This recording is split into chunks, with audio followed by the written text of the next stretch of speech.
আমরা সাদা সিধা মানুষ, আমাদের মধ্যে কোনো যেন অহংকার না থাকে। অহংকার করলে কি হবে জানেন? ওই যে আগুন যেমন কাঠকে খেয়ে ফেলে, আগুন যেমন কাঠকে খেয়ে ফেলে, ঘন চিনেন না? নতুন কাঠকে খেয়ে ফেলে, ঘন কাঠকে ছিদ্র ছিদ্র করে ফেলে। তো দ্রুত ওরকমই হয়ে যাবে। আমরা যত আমল করবো সব বরবাদ, সব আগুনের মতো খেয়ে ফেলি। এত কষ্ট করে নামাজ রোজা করি, এত কষ্ট করে ইবাদত করি আল্লাহকে রাজি খুশি করার জন্য, এটা বরবাদ একদম নিমিষে চলে যাক, এটা তো আমরা চাই না। সাধারণ একটু কথা, একটু অহংকার তো করলে সব শেষ হয়ে যাবে। আল্লাহ তাআলা আমাদের সকলকে হেফাজত করুন। চিনে বলুন আমিন। সম্মানিত ভাইরা, অন্যের কষ্টের কারণ হলে শাস্তি নিশ্চিত। অন্যের কষ্টের কারণ হলে, যেমন আমার দ্বারা আপনার দ্বারা যদি অন্য মানুষ কষ্ট পায়, বুঝছেন ব্যাপারটা? আমার কাছ থেকে একজন কষ্ট পাইল, আপনার দ্বারা অন্য মানুষ কষ্ট পাইল, শাস্তি নিশ্চিত। এর দলিল কোথায়? দলিল আছে কোরআনে। সূরা আল আহজাব। কি সূরা? সূরা আল আহজাব। আহজাব খুলে দেখবেন। আল্লাহ রাব্বুল আলামিন বলেছেন, ওয়াল্লাযীনা ইউযুনাল মুমিনিনা ওয়াল মুমিনাতি বিগাইরি মাকতাসাবু ফাকাদ ইহতামালু বুহতানাও ওয়া ইসমান মুবিনা। আল্লাহু আকবার। এই যে আমার কাছ থেকে যদি আপনি কষ্ট পান, আপনার কাছ থেকে যদি আমি কষ্ট পাই, শাস্তি নিশ্চিত। কথাটা কার? আল্লাহ পাকের। কোথায় পেয়েছি? সূরা আল আহজাব। সূরা আল আহজাবের মধ্যে আল্লাহ তাআলা স্পষ্টভাবে বলে দিয়েছেন। কি শুনেন? আল্লাহ তাআলা বলেন, যারা মুমিন পুরুষ এবং নারী, মুমিন বান্দা বান্দি যারা আছে না, মুমিন ছাড়াও তো লোক আছে। আল্লাহ রাব্বুল আলামিন বললেন, যারা মুমিন পুরুষ ও নারীদেরকে অন্যায়ভাবে কষ্ট দেয়, কথাটা মনে হয় ক্লিয়ার। অন্যায়ভাবে যারা কষ্ট দেয় মুমিন বান্দা বান্দিদেরকে কষ্ট দেয়, অবশ্যই এগুলি হলো মিথ্যা অপবাদ ও স্পষ্ট পাপের বোঝা বহন করে। তারা কি করে? পাপের বোঝা বহন করে তারা। ভাইরা আমার, কোন মানুষ, কোন মুমিন, একজন মুমিন আর এক মুমিনকে কষ্ট দিতে পারে না কশিন কালেও। এক মুমিন, এক মুসলমান আর এক মুসলমানের ভাই, সে কিভাবে মুসলমান ভাইকে কষ্ট দিবে? কথার দ্বারা হোক, কাজের দ্বারা হোক, অর্থ সম্পদ দ্বারা হোক। আপনি অট্টালিকার মালিক, আপনার ভাই কষ্টে আছে, আপনি একটু সহযোগী করলেন, তাতে কি আপনার কমে যাবে? কথা বলে না। আরে দান করার কথা তো আল্লাহই বলেছেন, আল্লাহ রাসূল বলেছেন, দান করলে মাল কমে না। দান করলে মাল কমে না, মাল পবিত্র থাকে, ওই মালটা আল্লাহ পাকের জিম্মায় চলে যায়। সুবহানাল্লাহ। আসতে হবে না? জোরে হবে? জোরেই হয়, ঠিক না? এই জন্য আমরা দান করতে চাই। দান করলে মনে হয় মাল কমে যায় নাকি? দান করলে মাল কমে না। কথাটা ইমাম সাহেব না, আল্লাহ রাসূলের কথা। এই যাকাত দেন, এই যাকাত দিলে আপনার মাল বৃদ্ধি পায়, বেড়ে যায়, মালটা পবিত্র হয় এবং আল্লাহ পাকের জিম্মায় চলে যায়। সুবহানাল্লাহ। সাময়িক কিছুদিনের জন্য এই অর্থ সম্পদ আমাদেরকে আল্লাহ তাআলা দিলেন, কিছুদিন একটু দেখাশোনা। অরিজিনাল মালিক কে? আল্লাহ। এই মালিক, গাড়ি বাড়ির মালিক, অর্থ সম্পদ সব আল্লাহ তাআলা আমাদেরকে একটু ব্যবহার করার জন্য দিয়েছেন। এই ব্যবহারটা যদি সঠিক লাইনে হয় আলহামদুলিল্লাহ, আর যদি কাটা লাইনে হয় তাহলে তো ভোগ আছে কপালে, তাহলে তো সমস্যা। এই সমস্যা থেকে আমরা সকলে যেন পরিত্রাণ পাই। চিল্লায়ে বলুন আমিন। আমাদের অর্থ সম্পদ দিয়েছেন, এই অর্থ সম্পদ যেন আমরা সঠিক রাস্তায় ব্যয় করতে পারি। চিল্লায়ে বলুন আমিন। সম্মানিত ভাইরা, এখন এই যে মুমিন বান্দা বান্দিদেরকে যে কষ্ট দেওয়া যাবে না, এই কথাটা কার? আল্লাহ পাকের। যারা মুমিন পুরুষ এবং নারী, নারী মা বোনরা যারা 5 ওয়াক্ত নামাজ পড়ে, আমরা এভাবেই মুমিনদেরকে চিনতে পাই যারা 5 ওয়াক্ত নামাজ কন্টিনিউ আদায় করে। 5 ওয়াক্ত নামাজ রোজা হজ যাকাত পর্দা পুষ্টিয়া। এক কথায় আমরা বলি, যদি নারী হয় দেখবেন তার ঘরে পর্দা থাকে। পর্দা আছে কি নাই?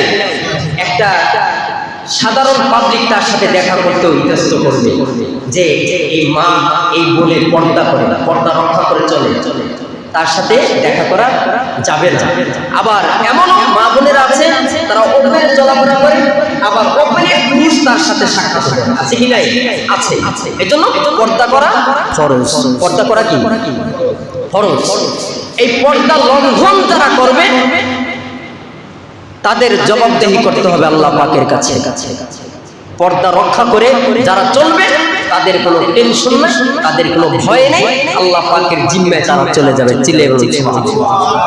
এখন মুমিন বান্দা বান্দি যারা আছে তাদের সাথে ভালো আচরণ করব, ভালো ব্যবহার করব ইনশাআল্লাহ।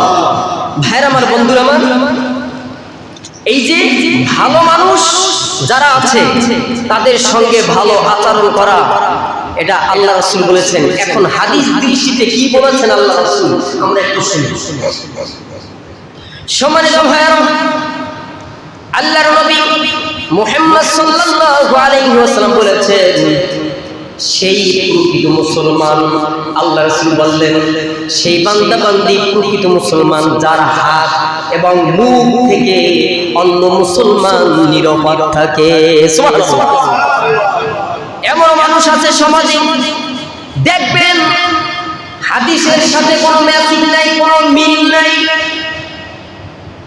5 ওয়াক্ত নামাজ পড়ে, এই জবানটা হলো পবিত্র, এই পবিত্র মুখ দিয়ে দেখবেন বকা জোকা গাল মন্দ করে, কি করে না, অথচ এই হাদিসের সাথে কোনো ম্যাচিং নাই। আল্লাহ রাসূল বলেছেন যে প্রকৃত মুসলমান ওই ব্যক্তি যার হাতের দ্বারা মারধর করে, হাতের কথা উল্লেখ করেছেন, মুখ দ্বারা বকা জোকা করে, হাদিসে উল্লেখ করেছেন। আল্লাহ রাসূল বললেন, যার হাত এবং মুখের দ্বারা অন্য মুসলমান নিরাপদ থাকে, তার মানে হেফাজতে থাকে, ওই বান্দা প্রকৃত মুসলমান এবং মুমিন। সুবহানাল্লাহ। আর যে বান্দা বান্দির হাত এবং মুখ দ্বারা অন্য মুসলমান নিরাপদ নয়, ওই বান্দা পশ্চিমকালে মুসলমান হতে পারে না। সে মুসলমান রূপ ধারণ করেছে কিন্তু অরিজিনাল সে মুসলমান না। কথাটা ক্লিয়ার? কথাটা আবার রিপ্লাই করছি। প্রকৃত মুসলমান কারা? যার হাত এবং জবান দ্বারা অন্য মুসলমান নিরাপদ থাকে, হাতের দ্বারা কোনো মারধর করে না, মুখের দ্বারা গালমন্দ করে না, তার মানে তার পাড়া প্রতিবেশী, তার ফ্যামিলি বর্গ যারা আছে সবাই হেফাজতে থাকে, কি সুন্দরভাবে ভালো আচরণ করে, এরা হলো প্রকৃত মুসলমান। আর যাদের ব্যবহার এবং হাত দ্বারা মানুষকে টর্চার করে, মানুষকে মারধর করে, বকাঝকা করে, তারা মানুষ রূপী মুসলমান কিন্তু অরিজিনাল মুসলমান তারা হতে পারে না। এই হাদিসের ভাষ্য অনুযায়ী আল্লাহ তাআলা আমাদের সকলকে হেফাজত করুন। আমিন। এখন আল্লাহ রাসূল বলেছেন, যে বান্দা বান্দি অন্যের হক নষ্ট করবে, কিয়ামতের দিন তাদের কি হবে, কি বিচার হবে একটু শুনেন। যারা মানুষের হক নষ্ট করেছে, হক বিভিন্ন প্রকার হতে পারে। যেমন আমি ইমাম, আপনারা মুসল্লি, আপনাদের যেটা হক সেটা আমি আদায় করলাম, আমার হক আপনাদের আদায় করতে হবে কিনা বলেন? হক বুঝেন না? হকের কথা বলছি।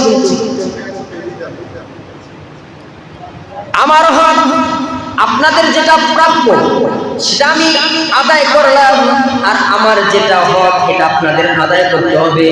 পিতা মাতা ছেলে সন্তানের উপর উভয়ের মধ্যে হক আছে কি নাই? পাড়া প্রতিবেশী হক আছে, ওস্তাদ শিষ্যর মধ্যে হক আছে। এই হক বলে আদায় করলে আল্লাহ রাসূল কি বললেন? আল্লাহ রাসূল বললেন, হক রয়েছে তার সম্মান হোক বা অন্য কিছু হোক, যে বড় তাকে সম্মান করতে হবে, যে ছোট তাকে স্নেহ করতে হবে, এবং অন্য কিছু যেমন টাকা পয়সা অর্থ সম্পদ যা আছে এই অন্য কিছুর কথা বলেছেন। সম্মানের জায়গায় সম্মান, হাদিয়ার জায়গা হাদিয়া। এখানে দুইটা কথা উল্লেখ করেছেন, সম্মান এবং অন্য কিছু। অন্য কিছু দিয়েও আপনি তাকে সম্মান করতে পারেন, ইজ্জত করতে পারেন। হাদিয়া দিয়া তাকে কি করলেন? সম্মান করলেন, ইজ্জত করলেন। বড় হলে তাকে সম্মান করলেন, ছোট হলে তাকে স্নেহ করলেন, আদর করলেন। ভাইয়েরা আমার, বন্ধুরা আমার, যারা করে না কিন্তু তাদের কথা বলা হয়েছে কিয়ামতের দিন কিন্তু দিনার দিরহাম থাকবে না, দিনার দিরহাম থাকবে না। আর আপনি যাকে বকাঝকা করেছেন, গালমন্দ করেছেন, তবে শুনে রাখুন কিয়ামতের দিন আপনি যত আমল করেছেন সেই আমল থেকে তাকে কেটে কেটে দেওয়া হবে। সুবর্ণ শুধু কি বলেন? সুবর্ণ শুধু যাকে আপনি গালমন্দ করছেন না, তার একটা প্লাস পয়েন্ট। আপনি যত ইবাদত করছেন তাকে কেটে দেওয়া হবে। আপনার আমলনামা খালি হবে, তার আমলনামা কি হবে? ভারী হবে। এত কষ্ট করে ইবাদত করে আপনি নেকি অর্জন করলেন অন্যকে দেওয়ার জন্য না, কথাটা কিন্তু একটু বুঝতে হবে।